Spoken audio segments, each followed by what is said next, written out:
রাতের বেলা এই দেয়ালের পাশ থেকে আওয়াজ আসছে, এই মেয়ে, এই দুধে পানি মিশাও, দুধের মধ্যে পানি মিশাও। মেয়ে বলছে যে এটা তো করা যাবে না আম্মা, কারণ আমিরুল মুমিনিন এটা কঠিনভাবে আইন করেছে, করা যাবে না। তখন মা বলছে, এখানে কি আমিরুল মুমিনিন আছে নাকি? ওমর কি এখানে আছে? তখন সেই মেয়ে বলছে, ওমর নাই তাতে কি হয়েছে, তার রব তো আছে। সুবহানাল্লাহ। এবার ওমর রাদিয়াল্লাহু আনহু তার ওই পাশের সাহাবীকে বলছেন, আসলাম রাদিয়াল্লাহু আনহু, এই বাড়িটাকে মার্ক করে রাখো, কালকে সকালে আসতে হবে।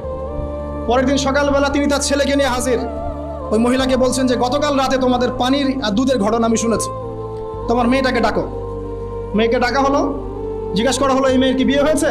তার মা বলছে না, যে আমি আমিরুল মুমিনিন, আমার ছেলের বিয়ের প্রস্তাব নিয়ে এসেছি তোমার এই মেয়ের সাথে। হিস্ট্রির অনেক কিতাবে আছে যে এই মেয়ে পরবর্তীতে এই মেয়ের গর্ভ থেকে ওমর বিন আব্দুল আজিজের যে লেগেসি এটা বের হয়েছিল। তিনি আরেকজন ন্যায়পরায়ণ